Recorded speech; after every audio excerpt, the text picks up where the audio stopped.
करोड़ रुपए की नई किश्त का हस्तांतरण। वीडियो के लिए धन्यवाद। भारत के सभी हिस्सों से इस योजना के सकारात्मक अनुभव और प्रतिक्रिया देखकर हार्दिक अनुभूति हुई। अब हम माननीय प्रधानमंत्री जी से अनुरोध करेंगे कि वे बटन दबाएं और प्रत्यक्ष लाभ अंतरण के माध्यम से 9 करोड़ से अधिक किसानों को 18,000 करोड़ रुपए से अधिक की धनराशि जारी करें। यह राशि लाभार्थियों के बैंक खातों में आज ही तत्काल अंतरित हो जाएगी।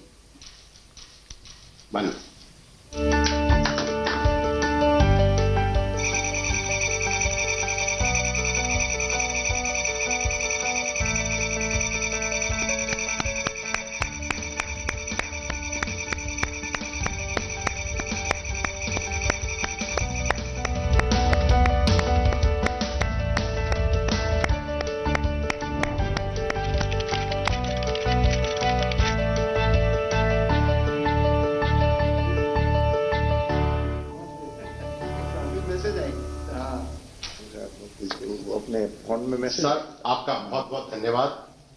अब माननीय प्रधानमंत्री जी से हमारे देश के विभिन्न भागों के किसानों के साथ इस विभाग की योजनाओं के तहत उनके अनुभव के बारे में परस्पर बातचीत करने के लिए आमंत्रित करना चाहते हैं।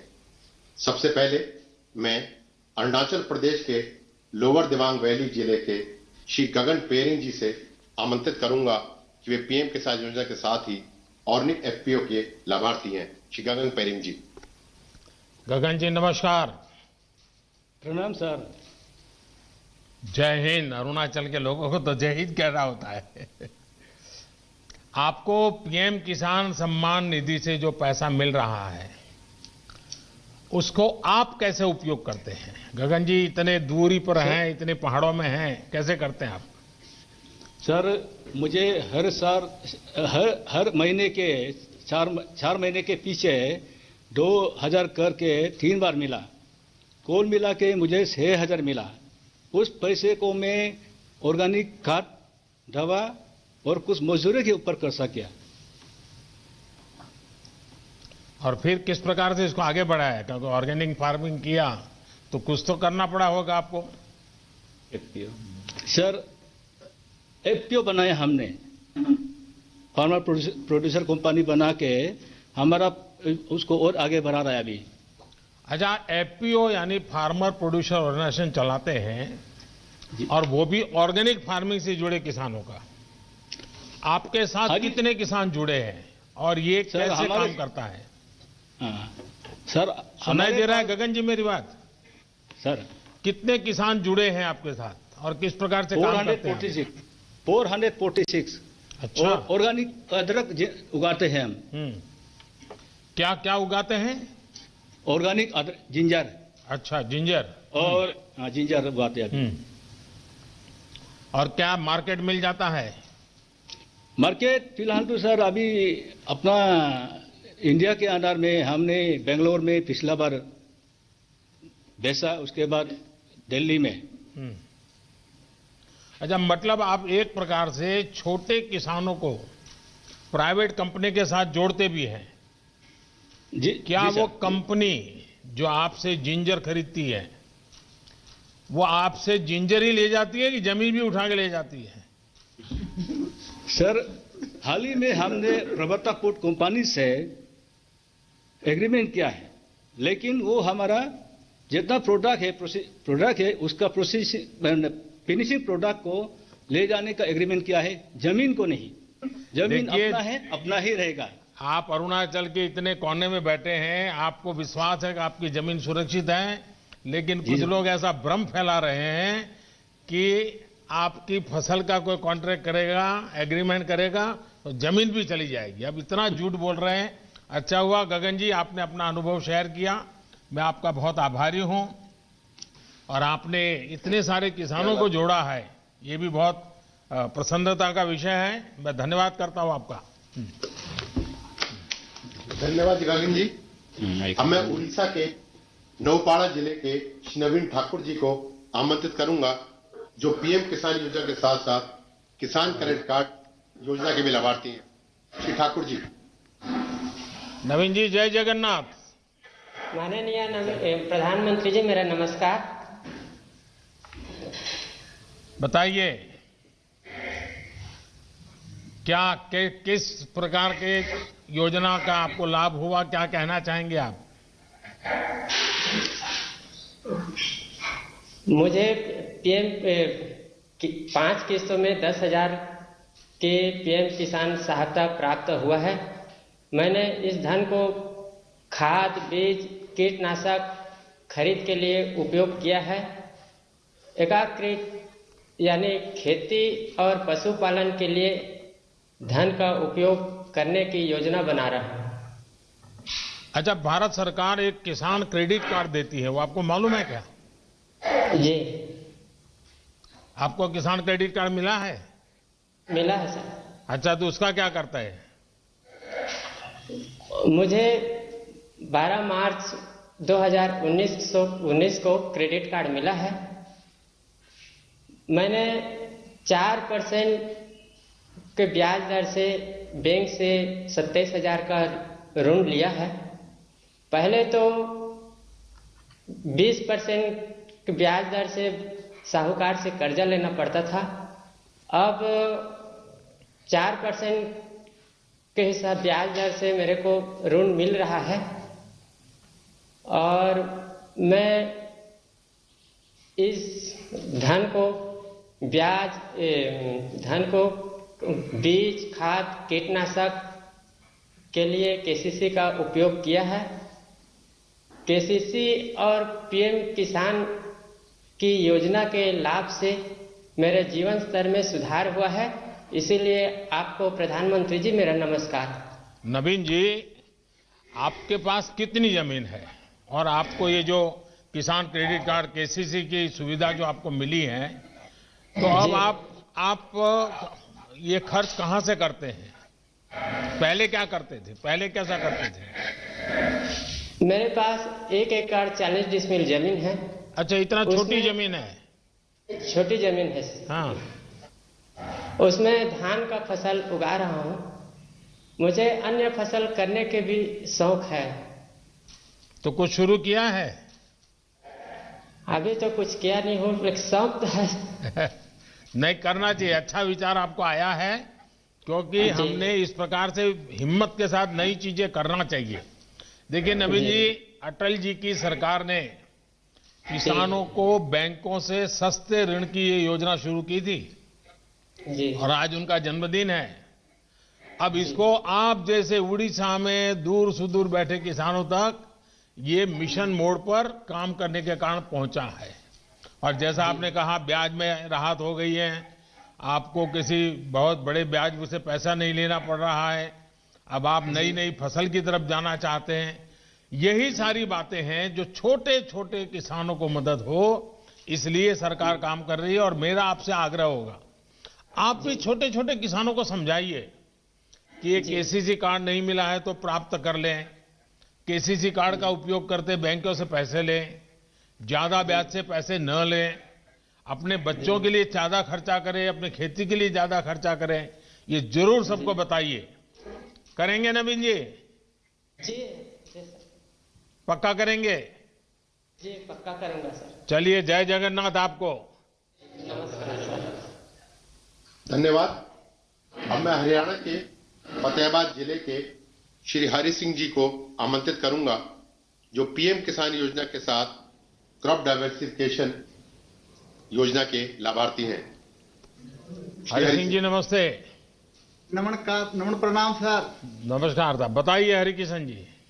मैं हरि सिंह बिश्नोई, पुत्र श्री फकीरचंद, निवासी नाढोड़ी, जिला फतेहाबाद, हरियाणा का निवासी हूं। हम 4 भाई 40 एकड़ में संयुक्त खेती करते हैं। मेरे परिवार में हम 15 सदस्य, कुल 15 सदस्य हैं और 35 वर्ष से खेती कर रहा हूं मैं। तो पिताजी के पास तो काफी जमीन होगी, अब सब भाइयों में बढ़ गई होगी, अब क्या स्थिति है? नहीं, सभी इकट्ठे रह रहे हैं जी, एक संयुक्त खेती करते हैं जी। अच्छा,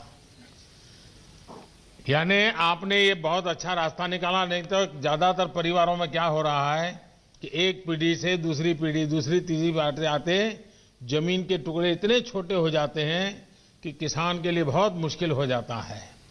नहीं जी, हम तो इकट्ठे तो रह अब रहे हैं चारों। आप सब मिलकर के एक परिवार पूरी तरह, और इतने सालों से आप खेती में हैं, जरा देश के किसानों को बताइए क्या नया कर रहे हैं आप, कैसे कर रहे हैं, मुझे भी समझाइए। मैं पहले तो धान की खेती करता था जी, उसके बाद अब बागवानी की तरफ रुझान है। अब पहले 2 एकड़ में बाग लगाया था, फिर 2 एकड़ में फिर लगाया, अब करके मेरे पास 10 एकड़ में बाग है जी।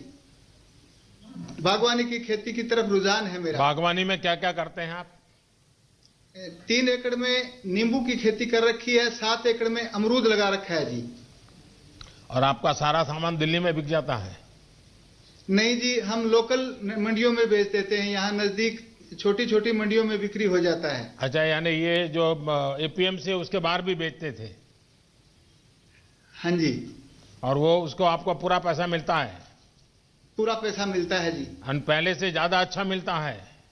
अच्छा मिलता है जी। अभी एमएसपी पे धान बेचा चलिए, हुआ मैं MSP पे पहले बेचा तो है। आपको और आपके सभी भाइयों को बधाई देता हूं, क्योंकि वरना धन्यवाद जी।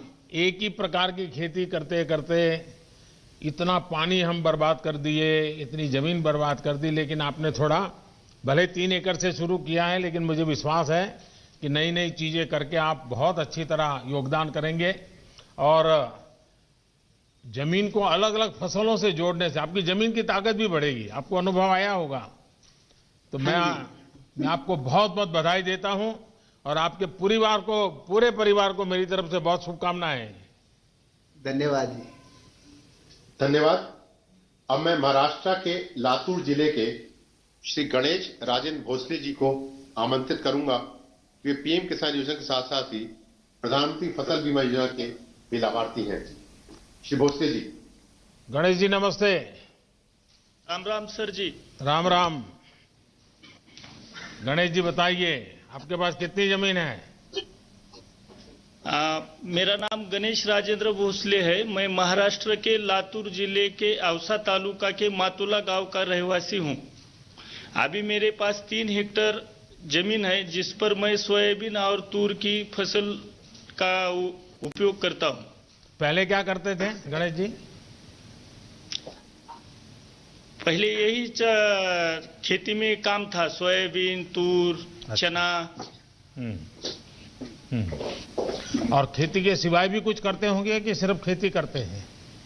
नहीं, खेती के सिवाय सर जी मेरे पास 9 गाय है और 13 भैंस है, जिसका मैं दूध निकाल कर खेती में उसका पैसा लगाता हूं। अच्छा, यानी पशुपालन भी अच्छी तरह करते हैं आप?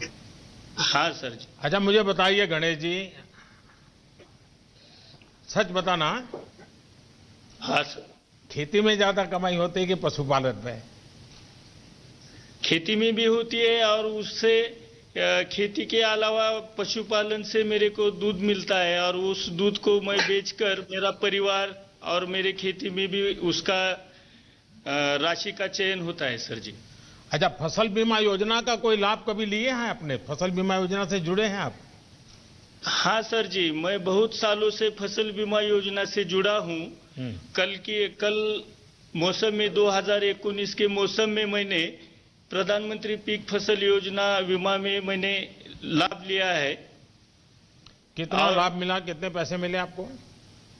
मैंने 2019 को प्रधानमंत्री फसल योजना में 2580 रुपए का प्रीमियम किया था, लेकिन पिछले साल बहुत बड़ी बारिश की वजह से सोयाबीन फसल का बहुत नुकसान हो गया, और उसके कारण मुझे 54,000 रुपए का राशि मिला है। यानी इंश्योरेंस आपने कंपनी 2,500 रुपया दिया था और 54,000 रुपया मिला? 2580 रुपए का प्रीमियम किया था मैंने। अच्छा, यानी 2,500 रुपया? हाँ सर। हाँ, और आपको मिला 54,000? 54,315 रुपए का मुझे राशि मिला सर। तो ये सब गांव वालों को मालूम है? सब किसानों को मालूम है सर। तब अब सारे किसानों का तो मन करता है कि फसल बीमा लेंगे? हाँ सर, सभी किसान भाई मेरे साथ आप प्रधानमंत्री पीक फसल योजना से जुड़े हुए। देखिए, मुझे बहुत खुशी हुई कि और ये आपने बहुत अच्छी स्कीम है, हाँ, उससे हर किसान को फायदा हो रहा है सर जी। चलिए गणेश जी, मुझे अच्छा लगा आपने सारी योजनाओं का लाभ लिया है। मैं आपका अभिनंदन करता हूं। हो, धन्यवाद गणेश जी। अब मैं मध्य प्रदेश के धन्यवाद। धार जिले के श्री मनोज पाटीदार जी को आमंत्रित करूंगा, जो पीएम किसान योजना के साथ ही डायरेक्ट मार्केटिंग करने के लाभार्थी हैं। श्री मनोज जी, पाटीदार जी। नमस्ते। सादर प्रणाम प्रधानमंत्री जी। प्रणाम जी, बताइए मनोज जी। सर, मेरा नाम मनोज पाटीदार, पिता रामेश्वर जी पाटीदार, ग्राम चिकलिया, धार जिला, मध्य प्रदेश से मैं बात कर रहा हूं सर। मेरे परिवार में हम 6 सदस्य हैं। मेरे माता पिता, मैं, मेरी पत्नी, मेरी एक बेटी और एक बेटा है। यहाँ सब आपसे रूबरू होने आए हैं सर यहाँ। अरे वाह। और मैंने कक्षा 10वीं तक पढ़ाई की है और बाकी की पढ़ाई मैंने परम पूजनीय पांडुरंग शास्त्री आठवले जी द्वारा निर्मित जो तत्व ज्ञान विद्यापीठ, उनका जो गुरुकुल है, बाकी की पढ़ाई मैंने वहाँ की है। तो कहाँ, अहमदाबाद वाले तत्व ज्ञान में पढ़ते थे कहीं और? जी सर, अहमदाबाद भी गया था और मुंबई भी 1 वर्ष के लिए गया था। अच्छा। और मेरे संयुक्त परिवार की सब होके 6 हेक्टेयर जमीन है, जिसमें मैं रबी में गेहूं, चना, मटर, लहसुन और प्याज की खेती करता हूं और खरीफ में सोयाबीन और मक्का की खेती करता हूं सर। क्या अनुभव है, बताइए। क्या लाभ हो रहा है? सरकार की किस योजना का लाभ रहे हैं आप? सर, मुझे किसान सम्मान निधि 5 बार की मिली है और 5 बार मिली और 10,000 टोटल रुपए मुझे प्राप्त हुए, जिसका मैंने अपनी दवाई, खाद, बीज जहाँ जैसी जरूरत लगी वहाँ वैसा मैंने उसका उपयोग कर लिया। ट्रैक्टर भाड़ा जरूरत पड़ी तो वहाँ भी दे दिया। मतलब मुझे उसका सही टाइम टू टाइम उसका पेमेंट आया और उसको मैंने अच्छा, इस साल जब से ये नए कृषि सुधार कानून आए हैं, उसके पहले जो फसल आपने बेची है, तो इससे आपके जीवन में पहले और आज की तुलना में क्या फर्क आया? कोई अंतर समझा सकते हैं आप? बिल्कुल बिल्कुल सर। पहले ये जो नया कृषि कानून जो आया है, इसकी वजह से आज एक हमें नया विकल्प मिल गया है। पहले हमारे पास एक ही द्वार था, वो था मंडी का। लेकिन अभी हम किसी निजी व्यापारी या किसी अन्य संस्थान को हमारा माल हम बेच सकते हैं। इस साल मैंने खरीफ की जो फसल है सोयाबीन, मैंने सोया चौपाल आईटीसी कंपनी को 41 रुपए क्विंटल से टोटल 85 क्विंटल सोयाबीन मैंने बेचा। वहाँ मुझे उसकी खासियत ये लगी चौपाल की कि वहाँ पे एक दिन पहले ही हमें दर प्राप्त हो जाती है और हमारे सामने बड़ा कांटा होता है, उसे हमारे सामने चेक भी करवाया जाता है और सेम डे हमें पेमेंट मिल जाता है।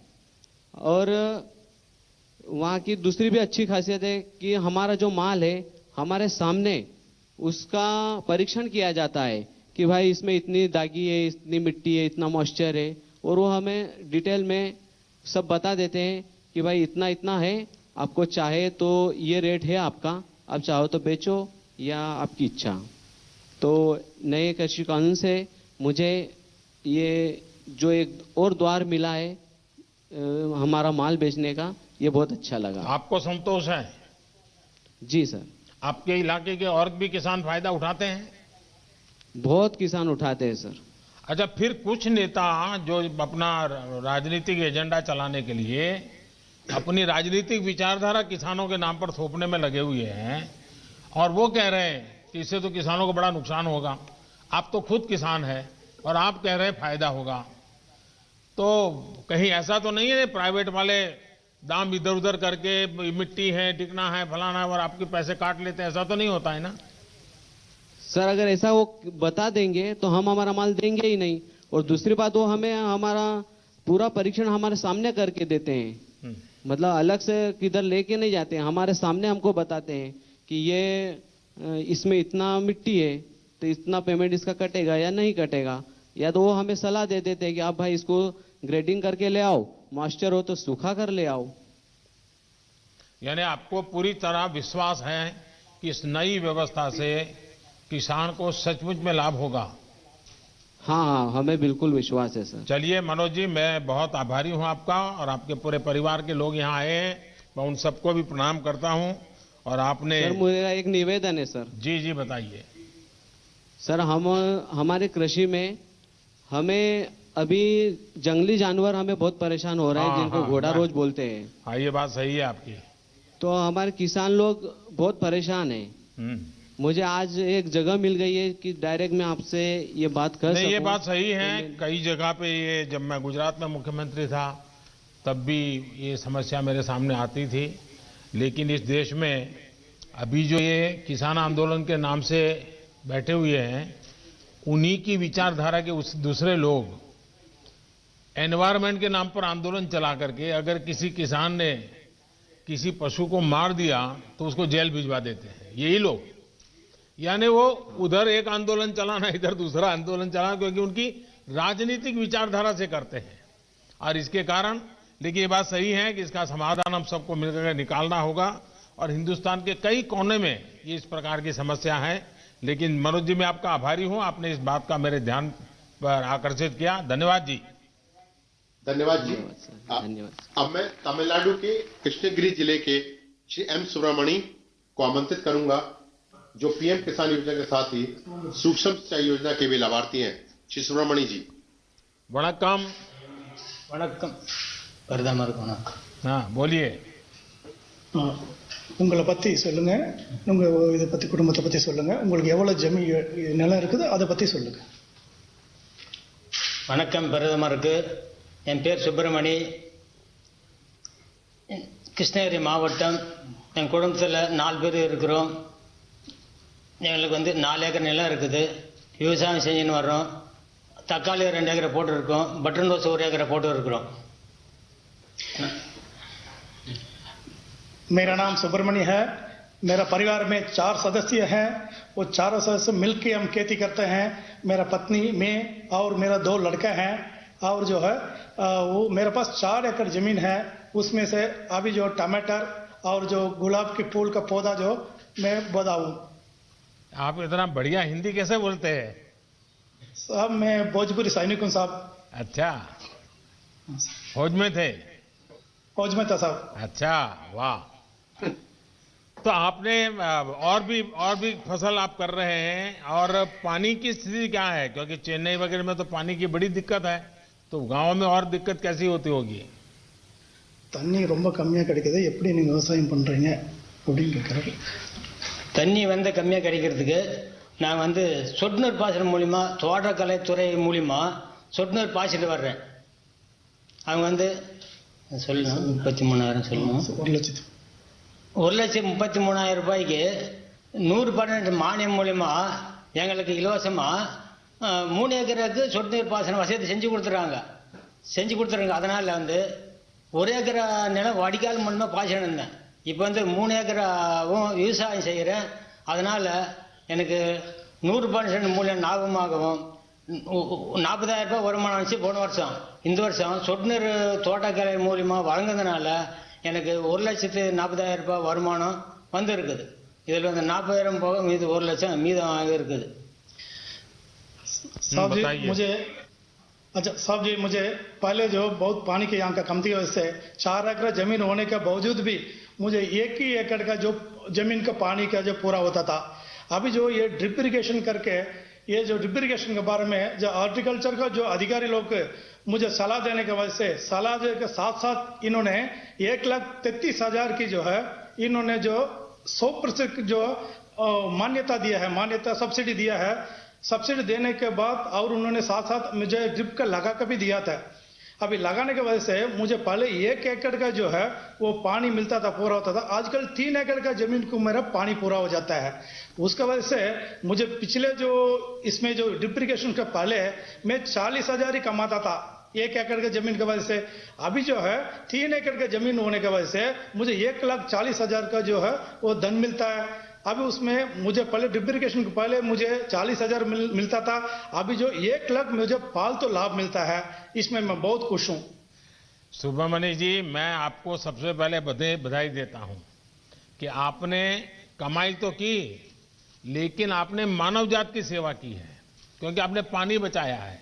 और सरकार की ये जो ड्रिप इरिगेशन, माइक्रो इरिगेशन की योजना है, जो पूरे देश में बहुत बड़ा अभियान चल रहा है, उसका आपने फायदा उठाया और इस फायदे के कारण आपका 1 लाख रुपया आय भी बढ़ी, पानी भी बचा, आय भी बढ़ी और आपकी जमीन का उपयोग भी हुआ।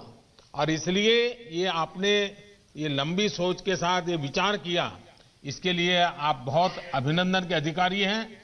लेकिन मैं आपसे आग्रह करूंगा, आप इतने जागरूक किसान हैं, और किसानों को भी समझाइए कि पानी ज्यादा जरूरत नहीं होती है।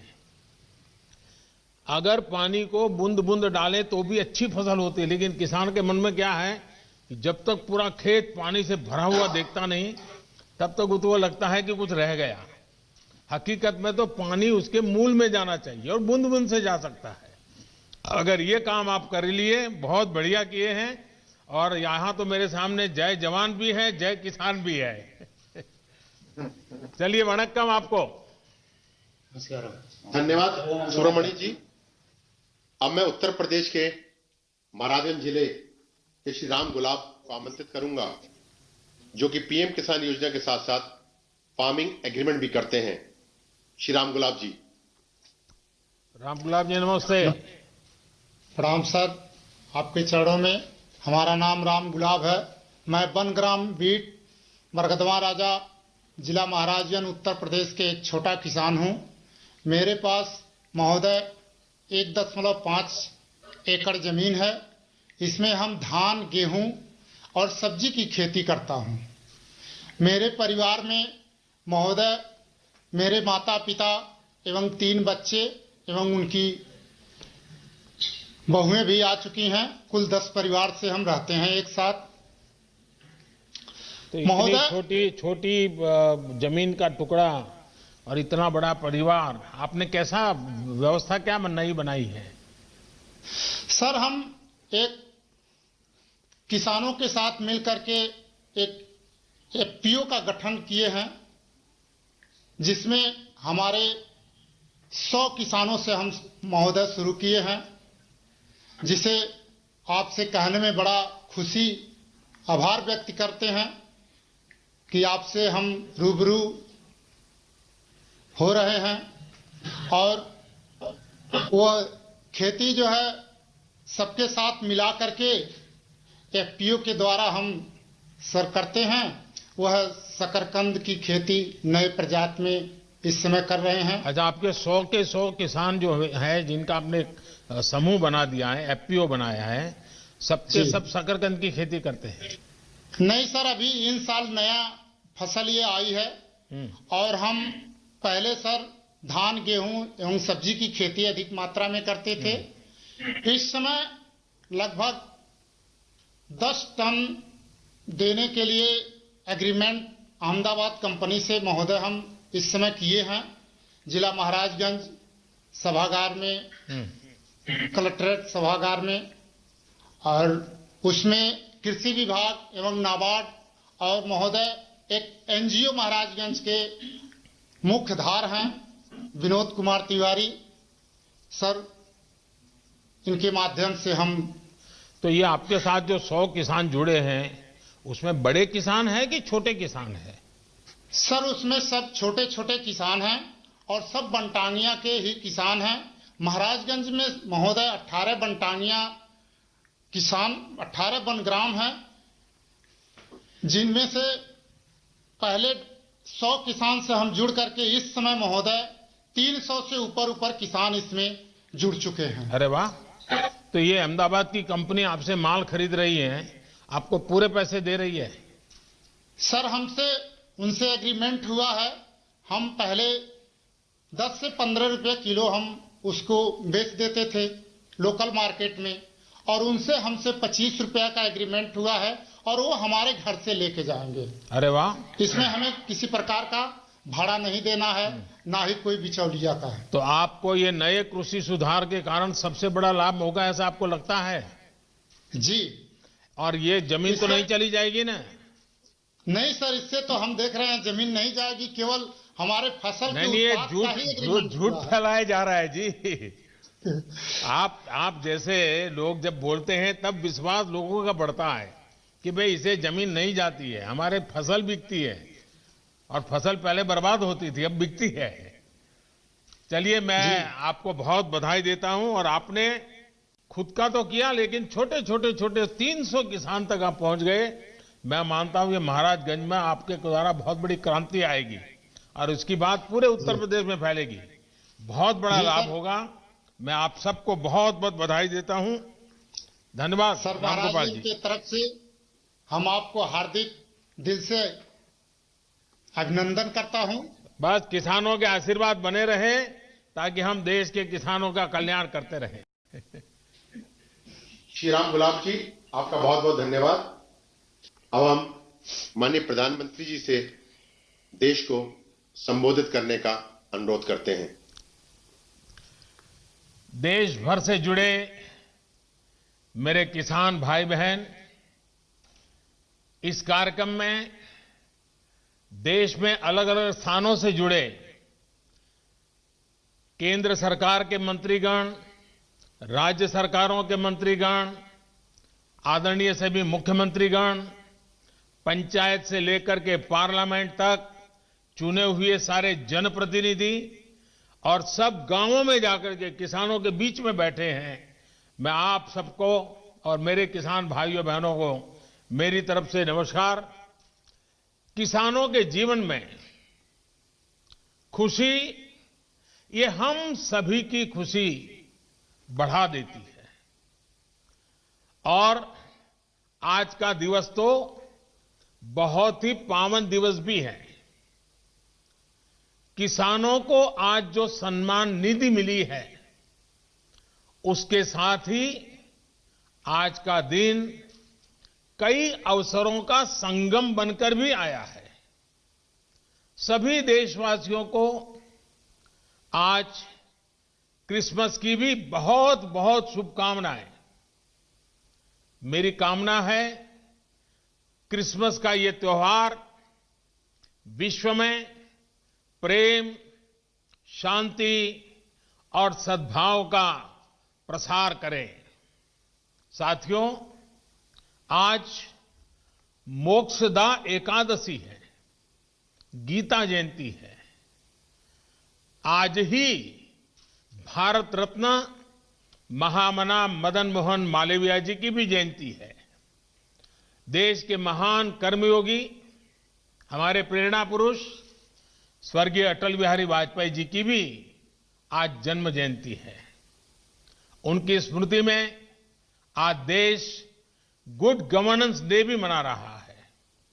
साथियों, अटल जी ने गीता के संदेशों के अनुरूप जीवन जीने का लगातार प्रयास किया। गीता में कहा गया है, स्वे स्वे कर्मणि अभिरतः संसिद्धिम लभते नरः, यानी जो अपने स्वाभाविक कर्मों को तत्परता से करता है, उसे सिद्धि मिलती है।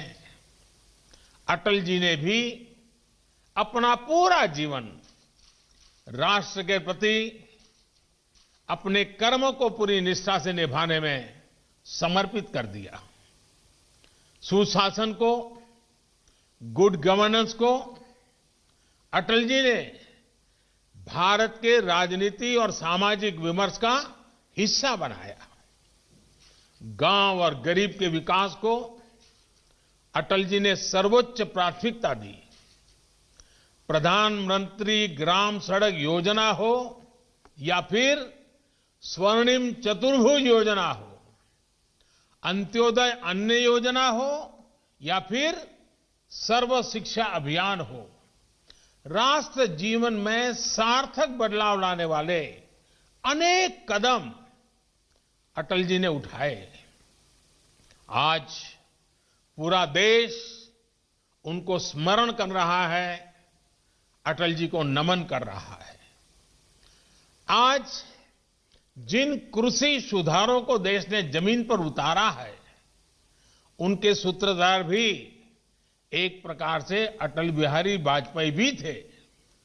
साथियों, अटल जी गरीबों के हित में, किसान के हित में बनने वाली सभी योजनाओं में होने वाले भ्रष्टाचार को राष्ट्रीय रोग मानते थे।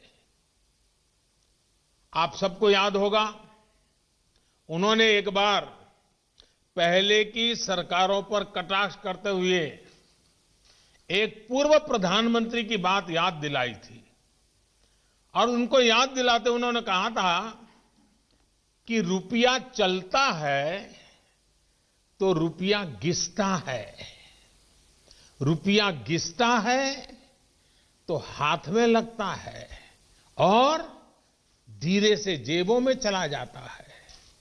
मुझे संतोष है कि आज न रुपया घिसता है और न ही किसी गलत हाथ में लगता है। दिल्ली से जिस गरीब के लिए रुपया निकलता है वो उसके बैंक खाते में सीधा पहुंचता है। अभी हमारे कृषि मंत्री नरेंद्र सिंह जी तोमर ने इसके विषय में विस्तार से हमारे सामने रखा है। पीएम किसान सम्मान निधि इसका ही एक उत्तम उदाहरण है।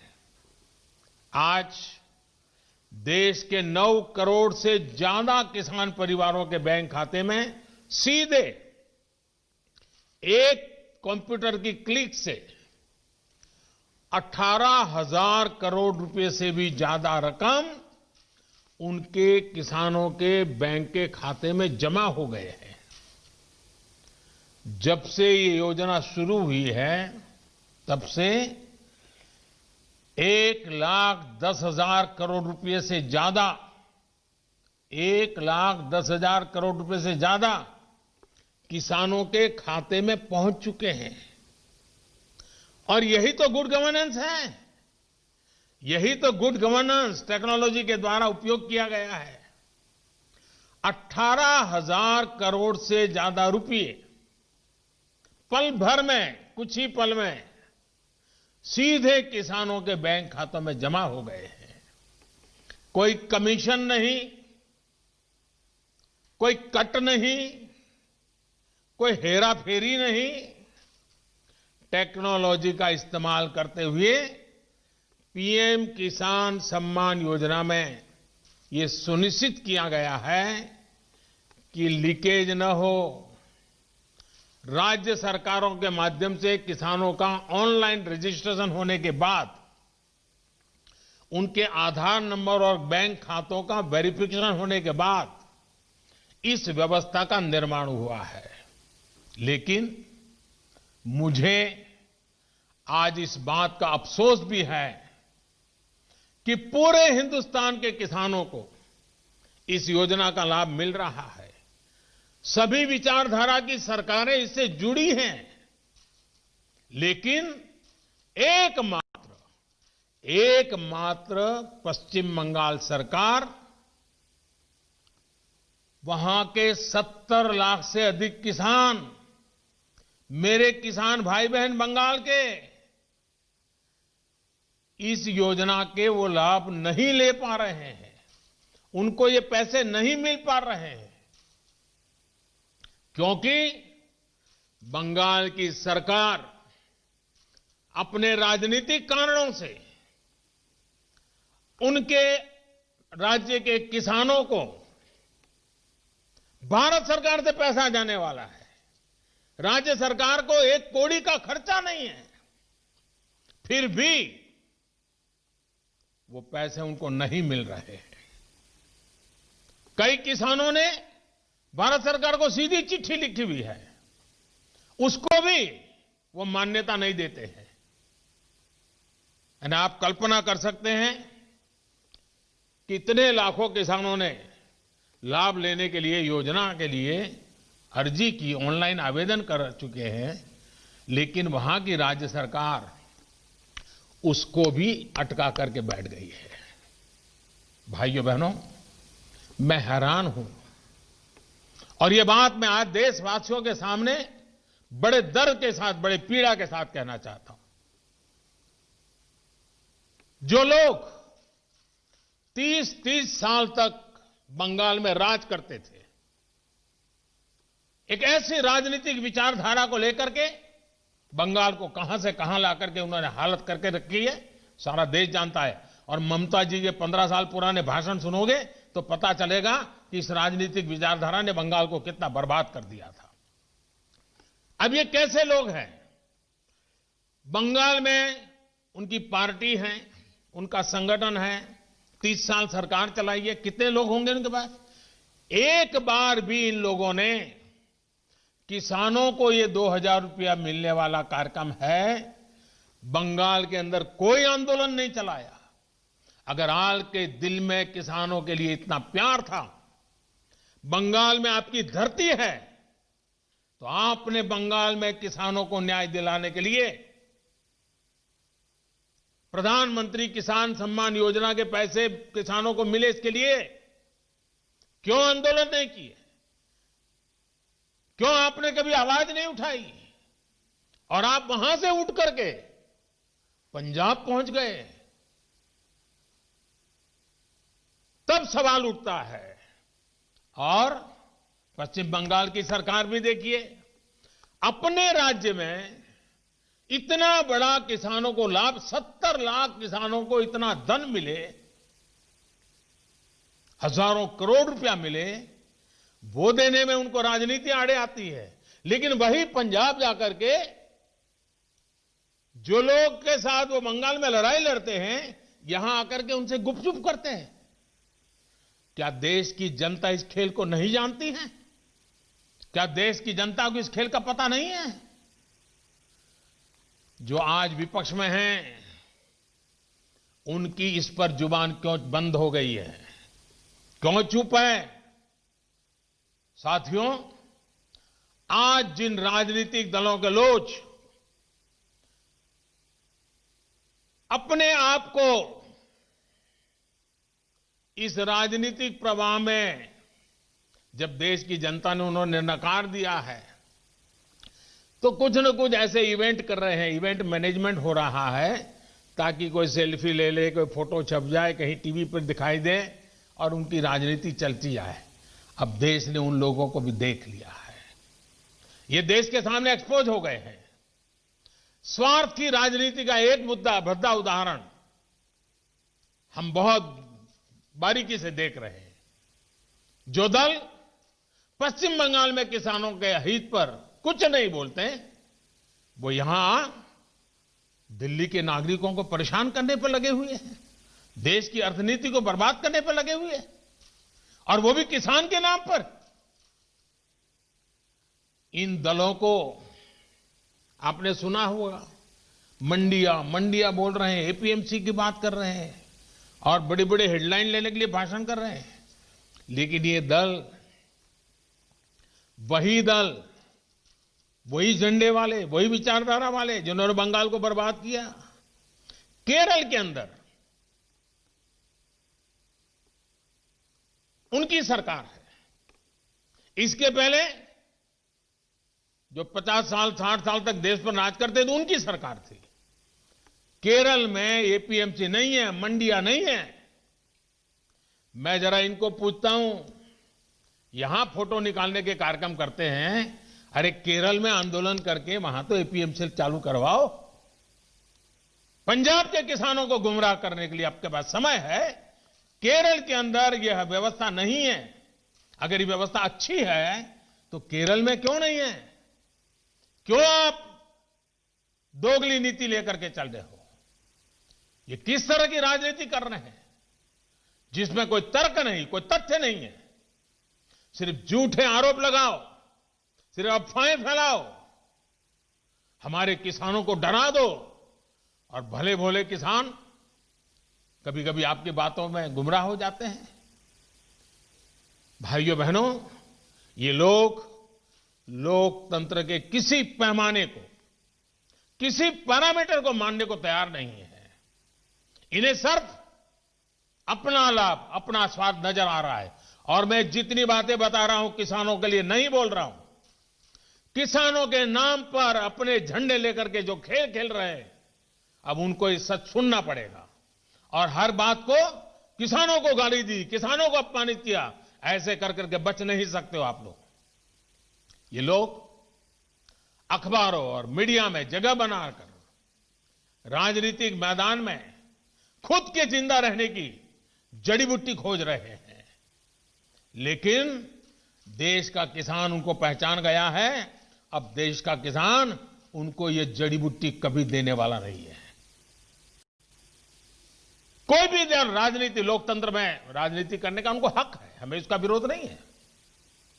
लेकिन निर्दोष किसानों की जिंदगी के साथ न खेलें, उनके भविष्य के साथ खिलवाड़ न करें, उन्हें गुमराह न करें, भ्रमित न करें।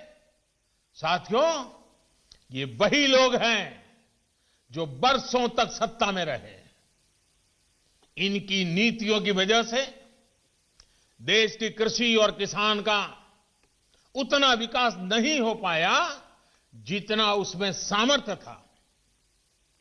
पहले की सरकारों की नीतियों की वजह से सबसे ज्यादा बर्बाद वो किसान हुआ जिसके पास न तो ज्यादा जमीन थी, न ज्यादा संसाधन।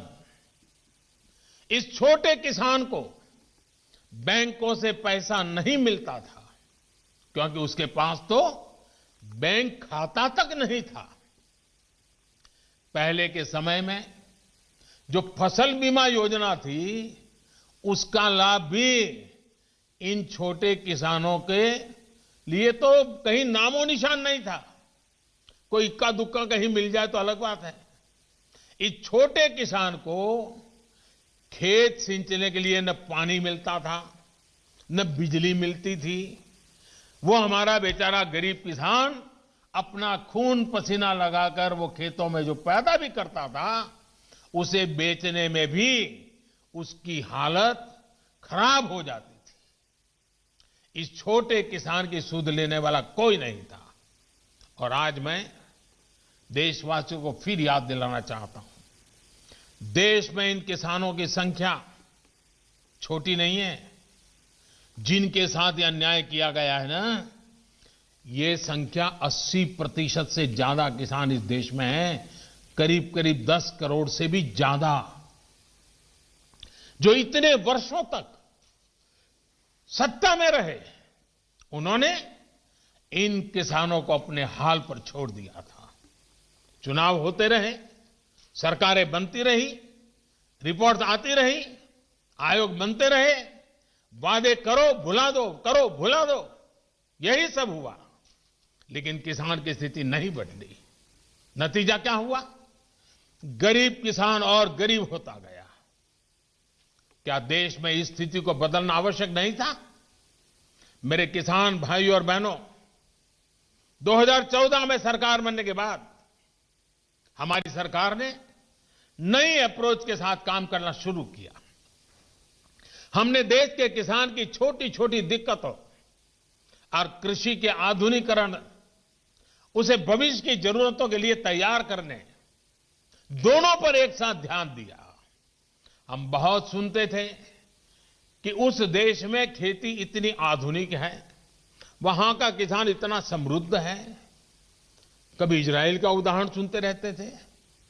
हमने दुनिया भर में कृषि क्षेत्र में क्या क्रांति आई है, क्या बदलाव आए हैं, क्या नए इनिशिएटिव आए हैं, क्या अर्थव्यवस्था के साथ कैसे जोड़ा है, सारी चीजों का गहन अध्ययन किया।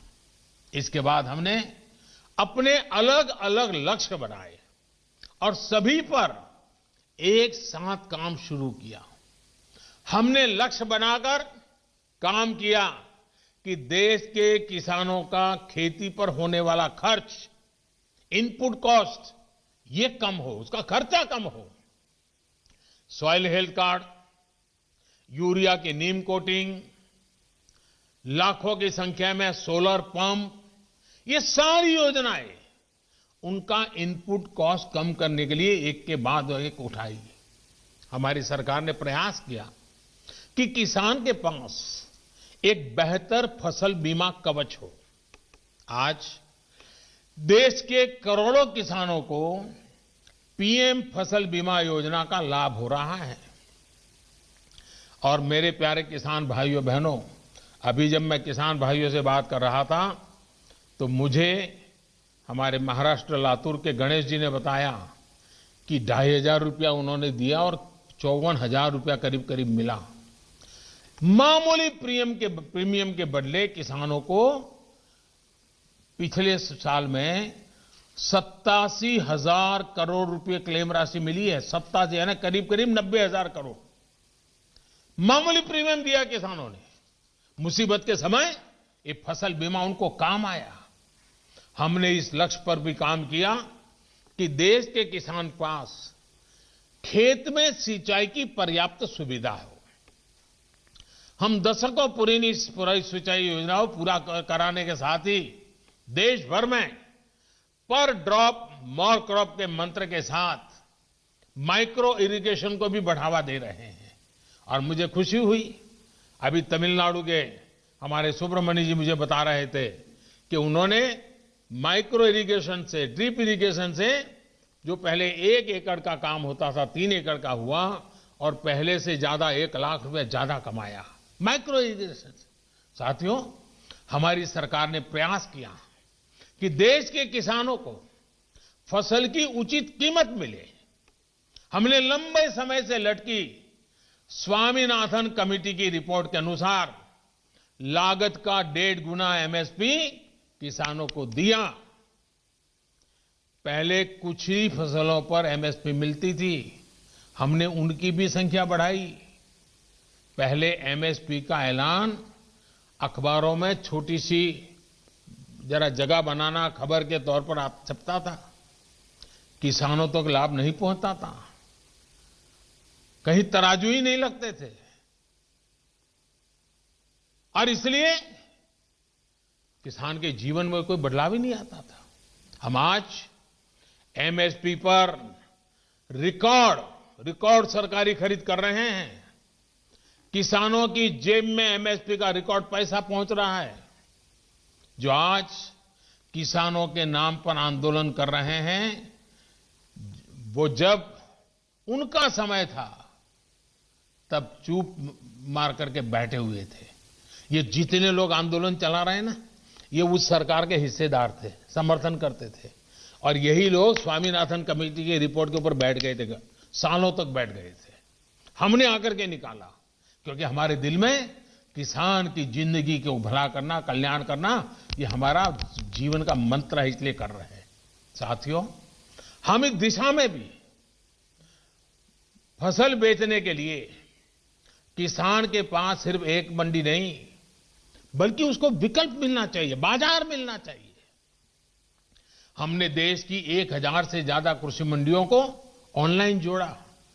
इनमें भी 1 लाख करोड़ रुपए से ज्यादा का कारोबार किसानों ने कर दिया है। किसान ऑनलाइन बेचना शुरू किया है।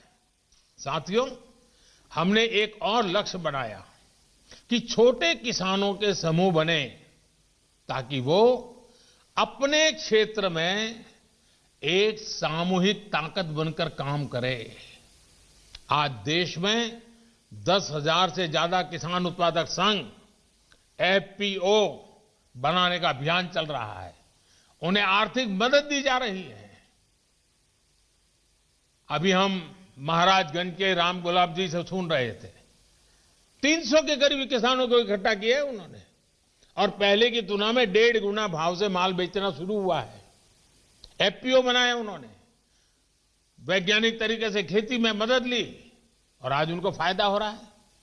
साथियों, हमारे कृषि क्षेत्र की सबसे बड़ी आवश्यकता है गांव के पास ही भंडारण, कोल्ड स्टोरेज, इसकी आधुनिक सुविधा कम कीमत पर हमारे किसानों को उपलब्ध हो।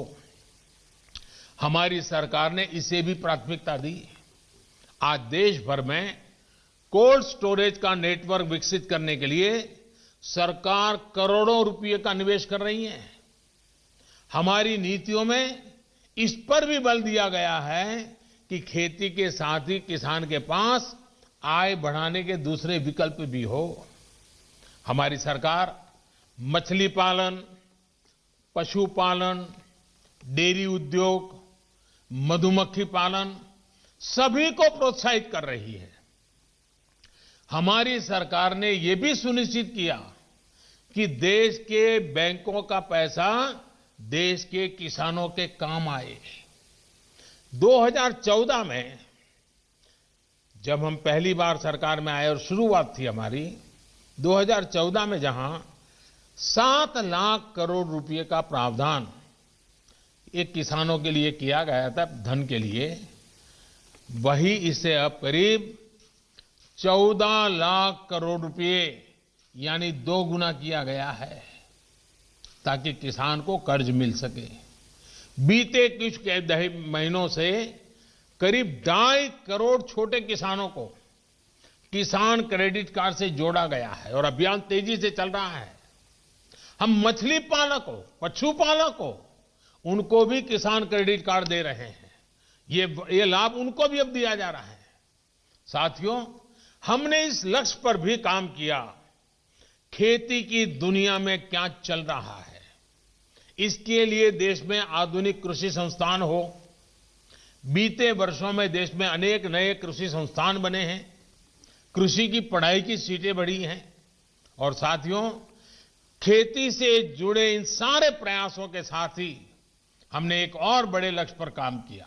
ये लक्ष्य है गांव में रहने वाले किसान का जीवन आसान हो।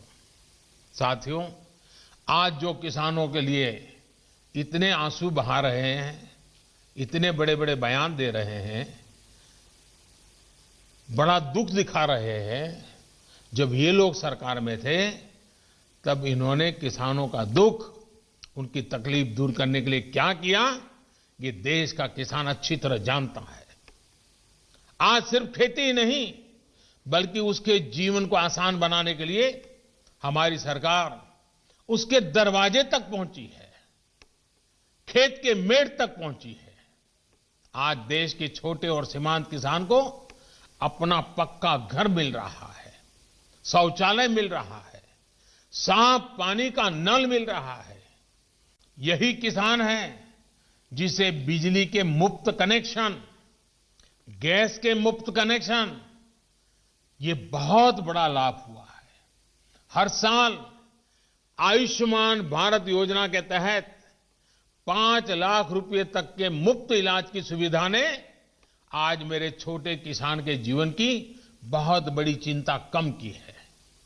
90 पैसे प्रतिदिन, यानी एक चाय से भी कम कीमत, 90 पैसे प्रतिदिन और 1 रुपया महीना के प्रीमियम पर बीमा, ये मेरे किसानों के जीवन में बहुत बड़ी ताकत है। 60 वर्ष की आयु के बाद 3,000 रुपये मासिक पेंशन, ये सुरक्षा कवच भी आज किसान के पास है। साथियों, आजकल कुछ लोग किसान की जमीन की चिंता करने का दिखावा कर रहे हैं। किसानों की जमीन हड़पने में कैसे कैसे लोगों के नाम अखबारों में चमकते रहे हैं, हम जानते हैं। ये लोग तब कहां थे जब मालिकाना दस्तावेज के अभाव में किसानों के घर और जमीन पर अवैध कब्जे हो जाते थे। गांव के छोटे और सीमांत किसानों को, खेत मजदूरों को इस अधिकार से इतने सालों तक वंचित किसने रखा? इसका जवाब इन लोगों के पास नहीं है। गांव में रहने वाले हमारे भाई बहनों के लिए ये काम आज हो रहा है।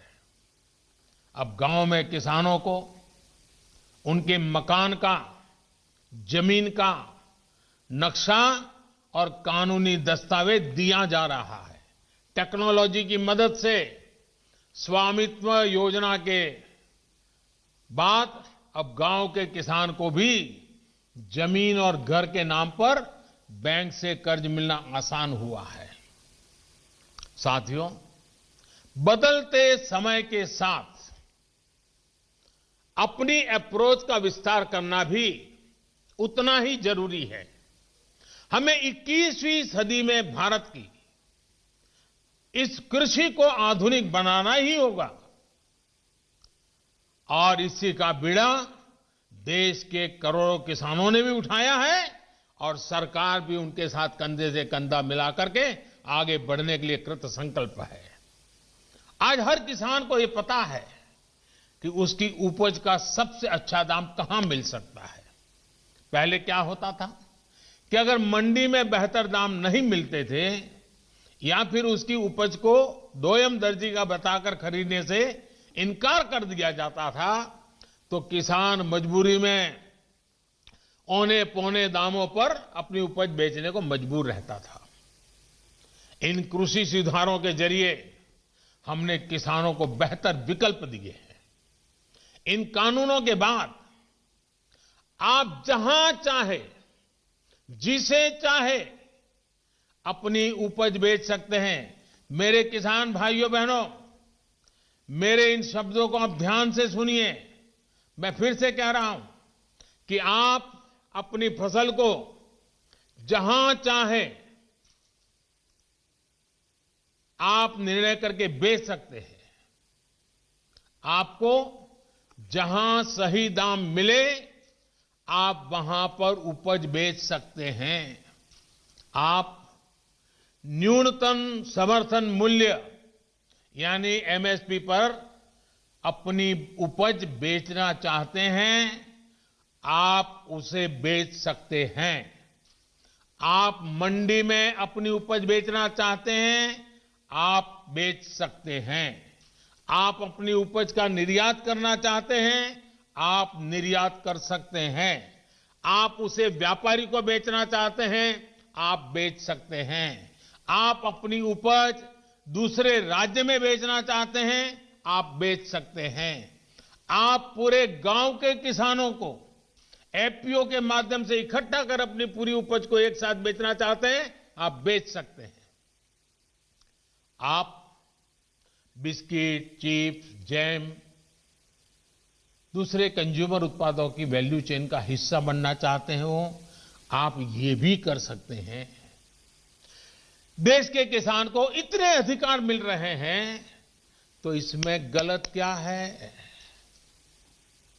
इसमें गलत क्या है कि अगर किसानों को अपनी उपज बेचने का विकल्प ऑनलाइन माध्यम से पूरे साल और कहीं भी मिल रहा है।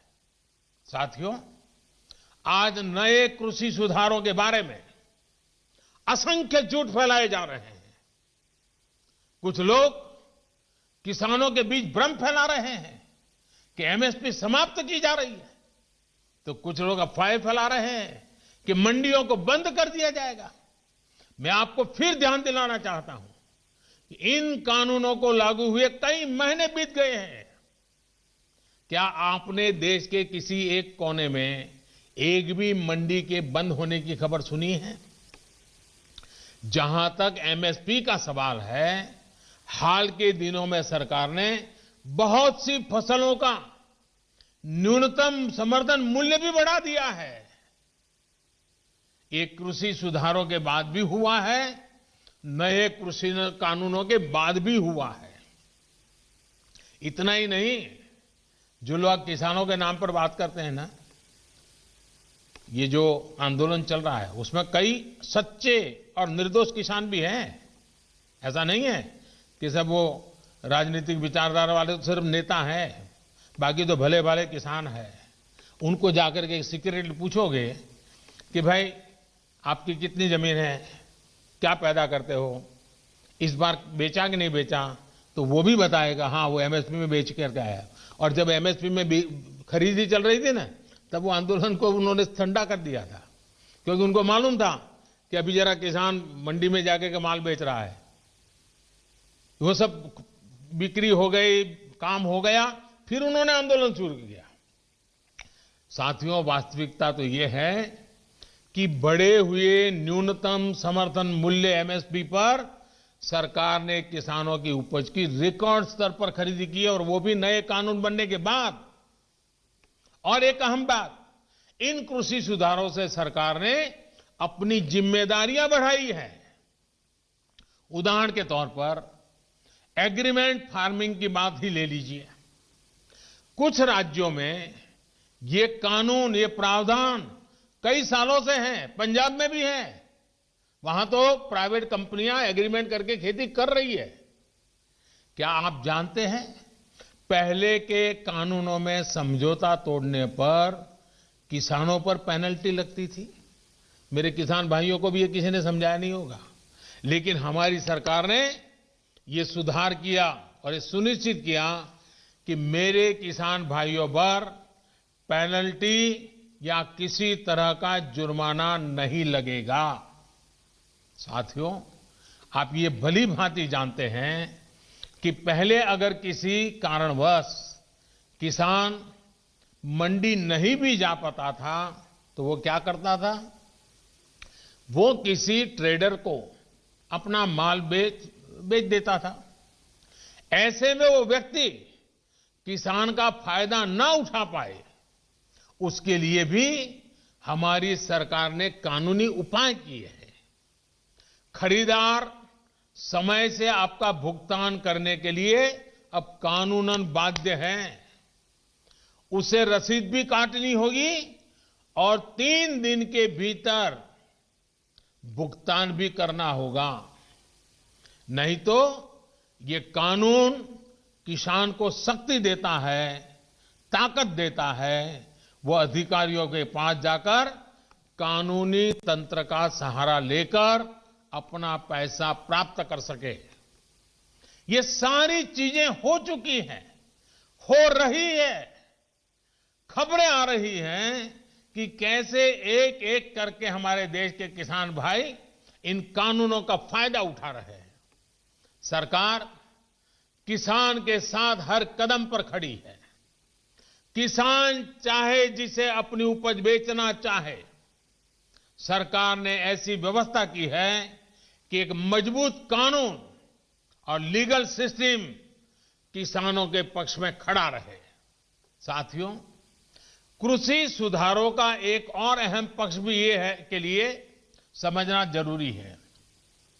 अब जब कोई किसान के साथ एग्रीमेंट करेगा तो वो ये भी चाहेगा कि उपज अच्छी से अच्छी हो। इसके लिए एग्रीमेंट करने वाला किसानों को अच्छे बीज, आधुनिक तकनीक, अत्याधुनिक उपकरण, विशेषज्ञता ये हासिल करने में मदद करेगा ही करेगा, क्योंकि उसको तो उसे रोजी रोटी उसमें है। अच्छी उपज के लिए सुविधाएं किसानों के दरवाजे पर उपलब्ध करवाएगा।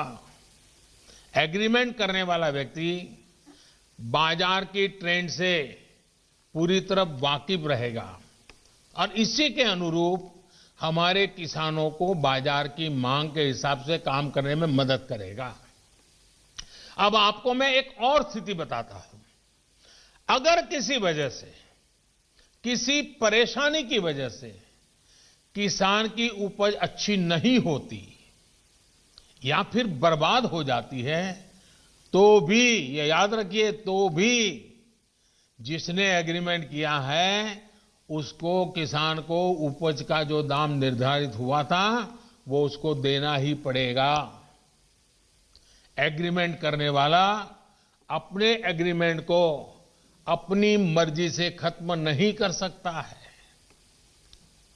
लेकिन दूसरी तरफ अगर किसान एग्रीमेंट को किसी भी वजह से खत्म करना चाहता है तो किसान कर सकता है, सामने वाला नहीं कर सकता है। क्या ये स्थिति किसानों के लिए फायदेमंद है कि नहीं है? सबसे ज्यादा एश्योरेंस किसान को है कि नहीं है?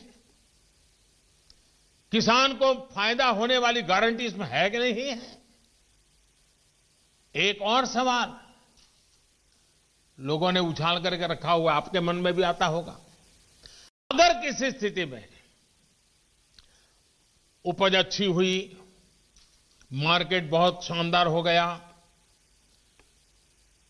जो एग्रीमेंट में था उससे भी ज्यादा मुनाफा एग्रीमेंट वाले को मिल रहा है, अगर ऐसा होता है तो एग्रीमेंट का जितना पैसा है वो तो देना ही दे है, लेकिन अगर ज्यादा मुनाफा हुआ है तो उसमें से कुछ बोनस भी किसान को देना पड़ेगा। इससे बड़ा किसान की रक्षा कौन कर सकता है? ऐसी स्थिति होने में किसान एग्रीमेंट में तय किए गए मूल्य के अलावा, जैसा मैंने कहा, बोनस का भी वो हकदार होगा। पहले क्या होता था, याद है ना? सारा रिस्क किसान का होता था और रिटर्न किसी और का होता था। अब नए कृषि कानूनों और सुधार के बाद स्थिति पूरी तरह किसानों के पक्ष में हो गई है। अब सारा रिस्क एग्रीमेंट करने वाले व्यक्ति या कंपनी का होगा और रिटर्न किसान का होगा। साथियों, देश के कई भागों में एग्रीमेंट फार्मिंग को पहले भी परखा गया है, उसे कसौटी पर कसा गया है। क्या आपको पता है कि दुनिया में आज सबसे ज्यादा दुग्ध उत्पादन, मिल्क प्रोडक्शन करने वाला देश कौन सा है? ये देश कोई और नहीं, हमारा हिंदुस्तान है। हमारे पशुपालक, हमारे किसान की मेहनत है। आज डेयरी सेक्टर में बहुत सी सहकारी और निजी कंपनियां किसानों से, दुग्ध उत्पादकों से दूध खरीदती हैं और उसे बाजार में बेचती हैं। ये मॉडल कितने वर्षों से चला रहा है। क्या आपने कभी सुना कि किसी एक कंपनी या सहकारी संस्था ने बाजार पर अपना कब्जा जमा लिया, अपना एकाधिकार कर लिया? क्या आप उन किसानों और उन दुग्ध उत्पादकों की सफलता से परिचित नहीं हैं जिन्हें डेयरी सेक्टर के इस काम से लाभ हुआ है? एक और सेक्टर है, यहां पर हमारा देश बहुत आगे है, वो है पोल्ट्री यानी मुर्गी पालन। आज भारत में सबसे ज्यादा अंडों का उत्पादन होता है। पूरे पोल्ट्री सेक्टर में बहुत सी बड़ी कंपनियां काम कर रही है, कुछ छोटी कंपनियां भी हैं, तो कुछ स्थानीय खरीदार भी इस व्यवसाय में जुटे हैं। इस सेक्टर से जुड़े लोग अपना प्रोडक्ट किसी को भी कहीं भी बेचने के लिए स्वतंत्र हैं। जहां भी उन्हें सबसे ज्यादा दाम मिलता है वो अंडे बेच सकते हैं। हम चाहते हैं कि हमारे किसानों को, कृषि सेक्टर को इसी तरह का विकास करने का अवसर मिले जैसा पोल्ट्री और डेयरी सेक्टर को मिला है। हमारे किसानों की सेवा में जब बहुत सी कंपनियां व्यवसाय के कई तरह के प्रतिस्पर्धी रहेंगे तो उन्हें अपनी उपज का ज्यादा दाम भी मिलेगा और बाजार तक उनकी बेहतर पहुंच भी संभव होगी। साथियों, नए कृषि सुधारों के जरिए भारतीय कृषि में नई टेक्नोलॉजी को भी प्रवेश मिलेगा। आधुनिक तकनीक के जरिए हमारे किसान अपनी उपज को बढ़ा सकेंगे, अपनी उपज को विविधता दे सकेंगे, अपनी उपज की बेहतर ढंग से पैकेजिंग कर सकेंगे, अपनी उपज में वैल्यू एडिशन कर सकेंगे। एक बार ऐसा हो गया तो हमारे किसानों की उपज की पूरी दुनिया में मांग होगी और ये मांग और लगातार बढ़ेगी। हमारे किसान सिर्फ उत्पादक नहीं बल्कि खुद निर्यातक बन सकेंगे। दुनिया में कोई भी अगर कृषि उत्पादों के जरिए बाजार में अपनी धाक जमाना चाहेगा तो उसे भारत आना पड़ेगा। अगर दुनिया में कहीं भी क्वालिटी और क्वांटिटी दोनों की जरूरत होगी तो उन्होंने भारत के किसानों के साथ साझेदारी करनी पड़ेगी। जब हमने दूसरे सेक्टर में इन्वेस्टमेंट और इनोवेशन बढ़ाया तो हमने आय बढ़ाने के साथ ही उस सेक्टर में ब्रांड इंडिया को भी स्थापित किया। अब समय आ गया है कि ब्रांड इंडिया दुनिया के कृषि बाजारों में भी खुद को उतनी ही प्रतिष्ठा के साथ स्थापित करे। साथियों, कुछ राजनीतिक दल जिन्हें देश की जनता ने लोकतांत्रिक तरीके से नकार दिया है, वो आज कुछ किसानों को गुमराह करके जो कुछ भी कर रहे हैं, उन सबको बार बार नम्रतापूर्वक सरकार की तरफ से अनेक प्रयासों के बावजूद भी किसी न किसी राजनीतिक कारण से, किसी ने बंधी राजनीतिक विचारधारा के कारण से ये चर्चा नहीं होने दे रहे हैं।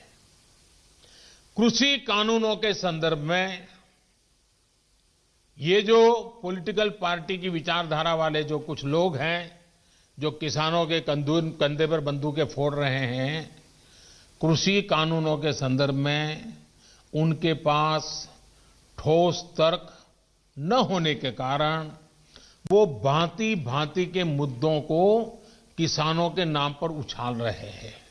आपने देखा होगा जब प्रारंभ हुआ था तो उनकी इतनी मांग थी कि भाई एमएसपी की गारंटी दो।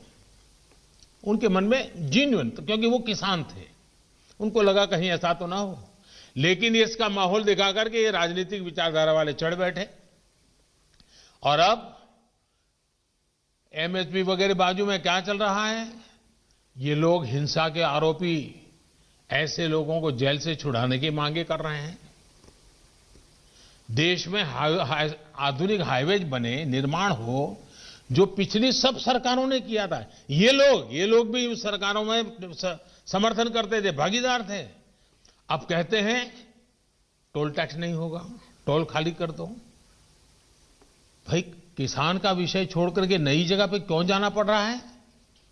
जो नीतियां पहले के समय से चली आ रही है, अब ये किसान आंदोलन की आड़ में उनका भी विरोध कर रहे हैं, टोल नाकों का विरोध कर रहे हैं। साथियों, ऐसी परिस्थिति में भी देश भर के किसानों ने कृषि सुधारों का भरपूर समर्थन किया, भरपूर स्वागत किया है। मैं सभी किसानों का आभार व्यक्त करता हूं। मैं सर झुका करके उनको प्रणाम करता हूं कि देश को आगे ले जाने के लिए देश के कोटि कोटि किसान आज इस निर्णय के साथ, हिम्मत के साथ खड़े हुए हैं। और मैं मेरे किसान भाइयों बहनों को भरोसा दिलाता हूं कि आपके विश्वास पर हम कोई आंच नहीं आने देंगे। पिछले दिनों अनेक राज्य, और ये बात समझनी होगी, अनेक राज्य, चाहे असम हो या इधर राजस्थान हो, जम्मू कश्मीर हो, ऐसे कई जगह पे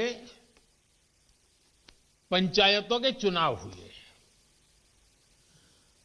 इनमें प्रमुखतया ग्रामीण क्षेत्र के लोगों को ही वोट देना होता है, एक प्रकार से किसान को ही वोट देना होता है। इतना गुमराह करने वाला का खेल चलता था, इतना बड़ा आंदोलन का नाम दिया जा रहा था, हो हल्ला किया जाता था, लेकिन इसी के अगल बगल में जहां जहां चुनाव हुए हैं, उन गांवों के किसानों ने ये आंदोलन चलाने वाले जो इतने लोग थे उनको नकार दिया है, पराजित कर दिया है। ये भी एक प्रकार से उन्होंने बैलेट बॉक्स के द्वारा ये नए कानूनों को खुला समर्थन किया है।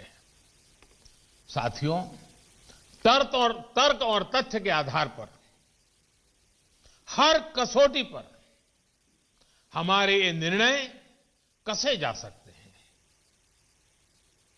उसमें कोई कमी है तो उसको इंगित करना चाहिए, लोकतंत्र है। हमें सब प्रकार का भगवान ने ज्ञान दिया ऐसा दावा हमारा नहीं है, लेकिन बात तो हो। इन बातों के बावजूद भी लोकतंत्र में अटूट आस्था और श्रद्धा होने के कारण, किसानों के प्रति हमारा समर्पण होने के कारण, हर समय किसानों के हर मुद्दे पर चर्चा के लिए सरकार तैयार है। समाधान के लिए हम खुला मन लेकर के चल रहे हैं। कई दल ऐसे भी हैं जो इन्हीं कृषि सुधारकारों के पक्ष में रहे हैं। उनके लिखित बयान भी हमने देखे हैं।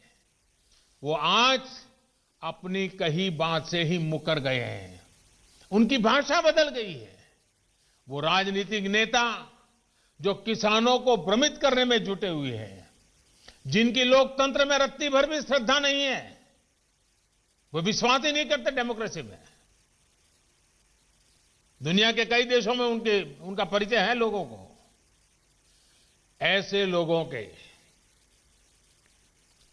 जो भी उन्होंने कहा है पिछले दिनों,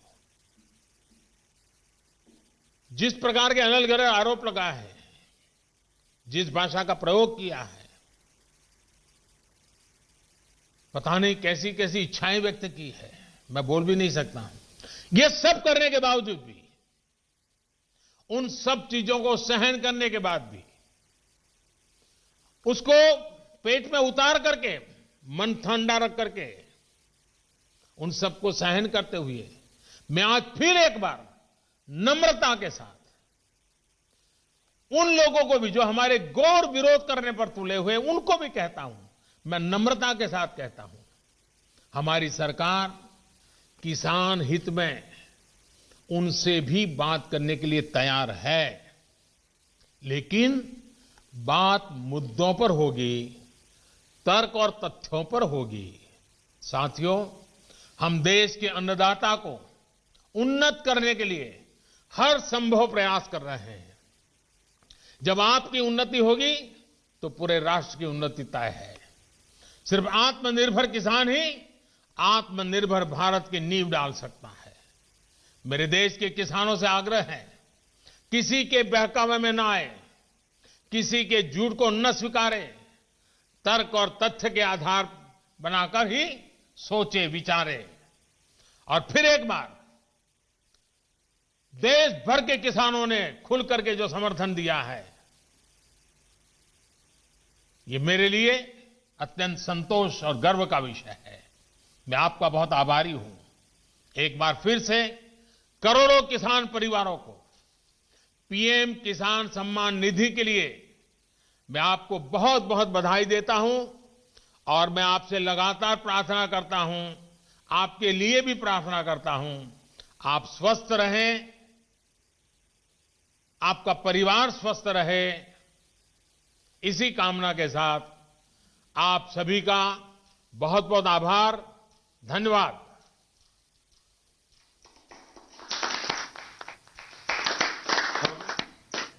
माननीय प्रधानमंत्री जी का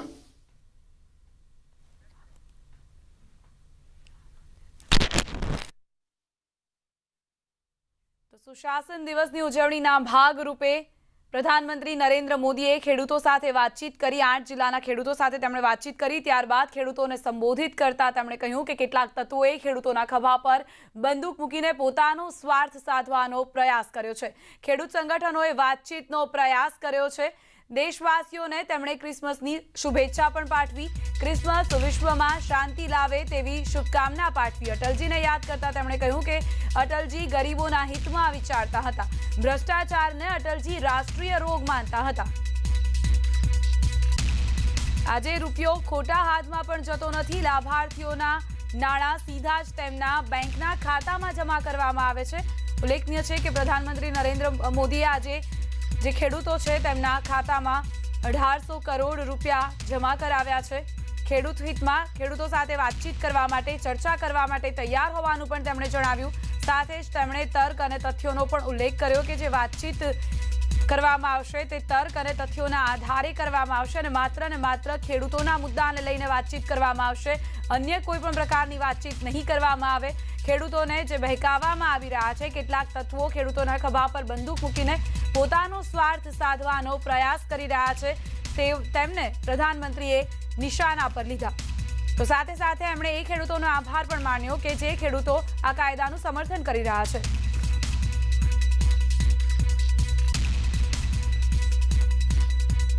संवाददाता किंजल कारसरिया जोड़ाई गया है अपनी साथे। किंजल, आज प्रधानमंत्री नरेंद्र मोदीए खेडूतोनी साथे वातचीत करी, तेमना खातामां सीधा ज नाणां जमा कराववामां आव्या छे